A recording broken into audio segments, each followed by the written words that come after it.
take this as permission. If you have a Twitch stream or you want to use my music in one of your videos or something, this is your permission. Go ahead and use the music.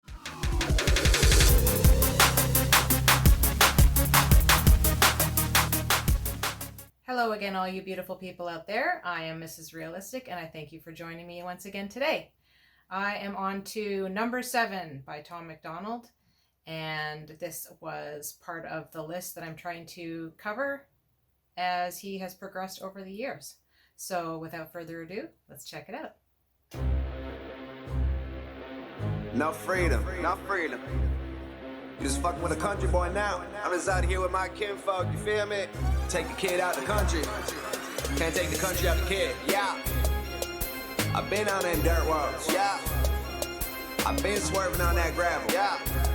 I've been on that number 7, you feel me? Yeah. Hey, hey, hey. We've been on the block drinking Tennessee whiskey. Yeah.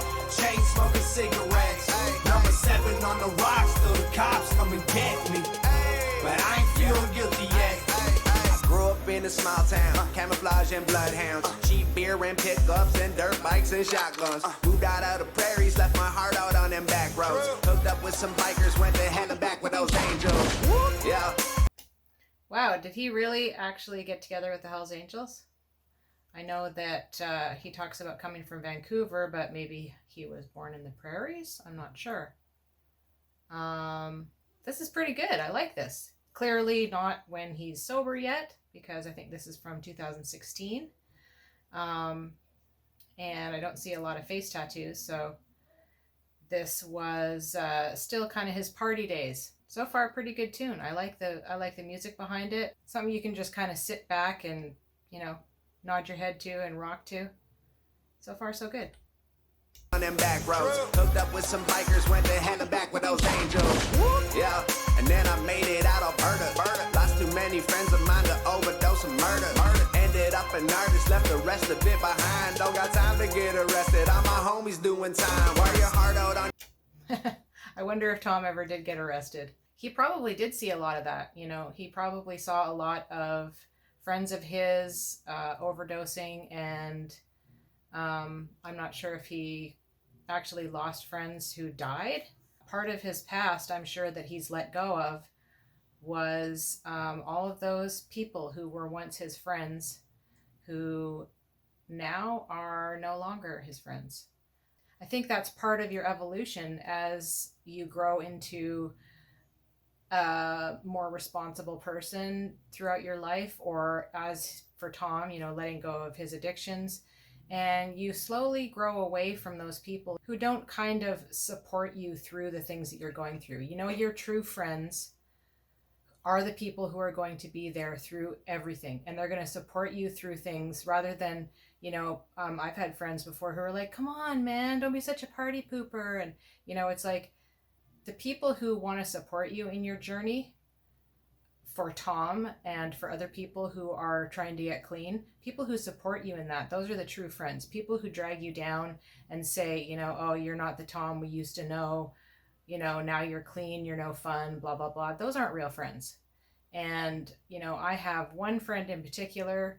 She's been friends with me since we were 13 years old. And we've had, you know, off again, on again battles and fights when we were younger where we didn't talk for a couple of years, and then, you know, we'd make up.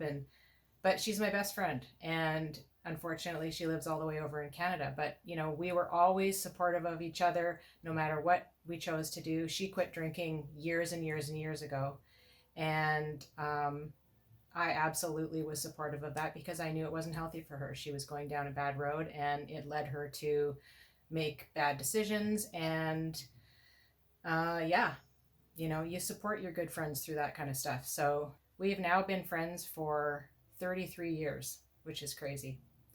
But we can go for months without talking, and then when we do talk again, it's like we just saw each other yesterday. So those are the friends that you hold dear, and those are the friends that will be with you for your entire life, no matter what happens.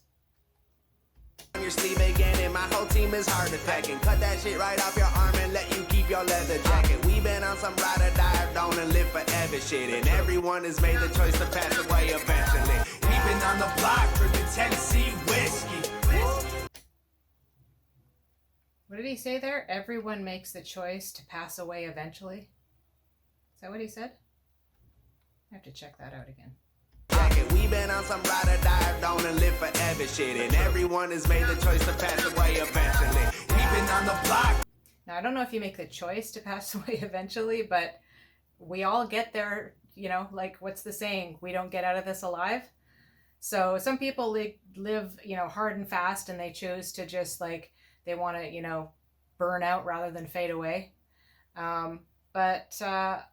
You know, I've heard a lot of jokes about people saying, you know, well, if you quit drinking now, you know, you could live another 10 years. And they're like, yeah, but those are the crappy years. Those are like when you're 90 years old. I heard a funny joke by Ricky Gervais, and he said, now, I don't want to have an extra 10 years to live until I'm 100. How about you take me back to like when I was 30 and I can live those years between 30 and 40 or between 20 and 30. But it doesn't work that way. So yeah, we all die eventually, but it's how we choose to live our lives in those years. And I think that's the most important part. If you are living hard, you're going to probably have your last years a lot earlier than other people, and those last years, even if you're 50 or 60, are not going to be healthy, happy ones. So I think it's still important to try and live as healthy as you can, and take your life and your health into your own hands, because we all know that Big Pharma ain't gonna help you. Forever shit, and everyone has made the choice to pass away eventually. We've been on the block drinking Tennessee whiskey, chain smoking cigarettes, number 7 on the rocks till the cops come and get me. But I ain't feeling guilty yet. We've been in our yard with our jars full of moonshine, steady bumping, stepping wolf. We've been There's Brendan Hart again. Man, he's awesome. They must have done so much work together. And I'm pretty sure they've been friends for a long time, even before all of this. I don't know, when did they become friends? Did they become friends through music, or did they know each other before that? I'm not sure. I know they're both from Vancouver. And Dad Bod, which is one of our favorite songs, was filmed in Vancouver. And you can see, as he's dancing on the boat, you can see the Science Center behind him, which was, if you want to look back, from Expo 86, which I went to when I was 11 years old, and it was a blast. So that's the Science Center now in Vancouver. I totally lost my train of thought there for a second. I didn't know what number 7 was until I listened to this, until this point, realizing number 7 on the Rocks. Number 7, I was thinking like, okay, is this song number 7 from his album? Is number 7 a train? And I'm so old and so out of the loop that I didn't realize number 7 was whiskey.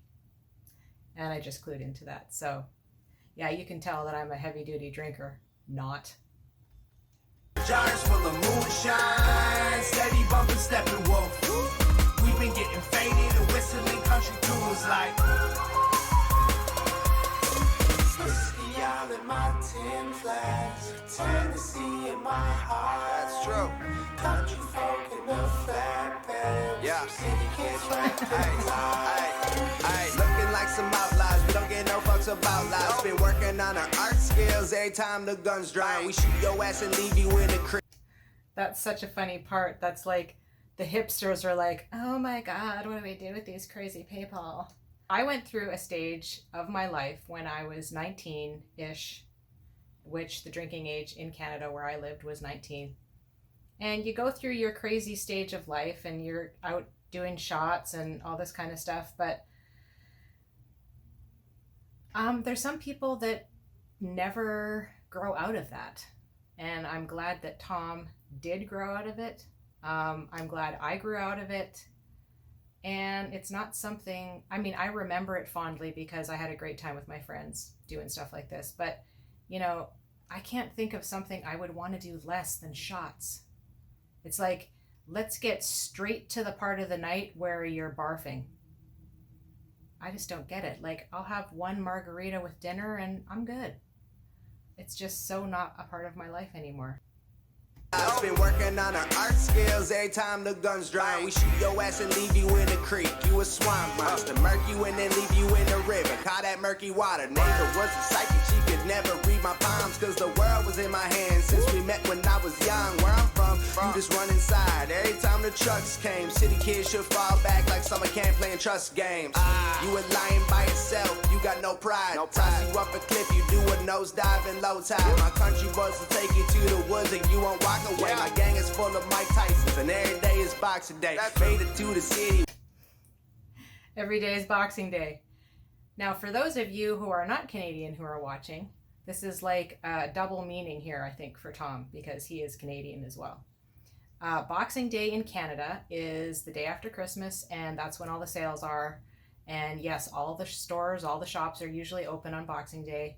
I think it originated because initially it was like that's when you get rid of all the old boxes. And I think it might have originated in England, actually. But being that Canada is many immigrants from England and Ireland and Scotland, Boxing Day is the day after Christmas. So a little tidbit of information for you guys that you probably didn't care about. Won't walk away. My gang is full of Mike Tysons and every day is Boxing Day. Made it to the city with my nose ring and my money. Got an acreage in my heart still and whiskey in my gun. It's super rugged like a trucker. I got wild meat in my stomach. I cut my teeth on gangsta shit. I've been biting the bullet, bitch. We been on the block drinking Tennessee whiskey. Chain smoking cigarettes. Number 7 on the rocks till the cops come and get me. But I ain't feeling guilty yet. Sleeping in our yard with our jars full of moonshine. Steady bumping Steppenwolf. Steppenwolf, that's great. I know that Tom's favorite music, a lot of it is like classic rock, a lot of, heavy metal type stuff, Guns N' Roses, Led Zeppelin. Steppenwolf, 100%. That's some good old classic rock. It's interesting because, he gave up alcohol, he gave up drugs, and then his last vice was to give up smoking. And I was a smoker at one point in my life, but then as soon as I found out I was pregnant with my first daughter at 23 years old, that was it, and I quit. And the morning sickness also helped me not want to have cigarettes too. So, yeah, and I broke here and there every now and then. I would have one if I was stressed out during my first divorce, but I never went back to it full time. Thank goodness I got rid of that habit, because that is a tough one to break for sure. With our jars full of moonshine, steady bumping Steppenwolf. We been getting faded and whistling country tunes like.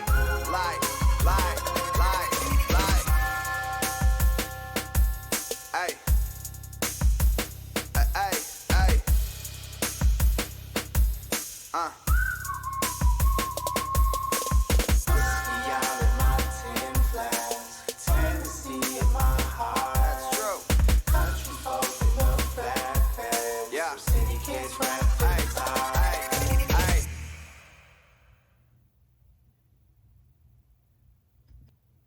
Well, that was a good one. I like that. It's, harkens back to Tom's old days when he was Mr. Party Guy. And, this is kind of like a song that you can just sit there and enjoy, bop your head to. A few of his older ones where it's kind of similar to a lot of the rap that we hear now, where, it's like he was finding his lane.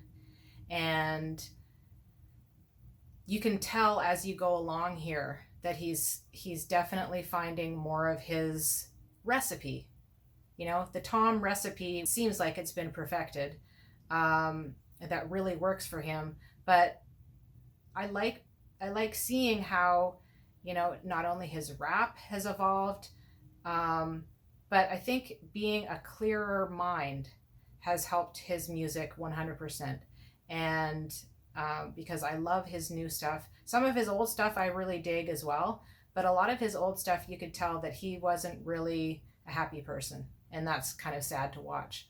But this was good. This was just kind of like a fun, forget your worries, just have a good time song. And yeah, I liked it. I liked it a lot. Not something that I had to get down deep into, but You know, a lot of Tom's work that he does takes hearing it, you know, maybe a dozen times or more and realizing like, oh my gosh, I totally missed that line. I didn't realize that he said this and that's what he meant. So some of the songs that I cover, I'll even go back and watch my old video and realize I'm like, oh, I didn't even comment on that line, and that would have been a great addition. So sometimes it's really hard to cover them and then later on feel like, oh, all this stuff that I missed that I could have said. But this one is just fun to listen to. So thank you for all of the suggestions. I'm trying to get to them as quickly as I can. And as I always say, we'll see you in the next one. Peace.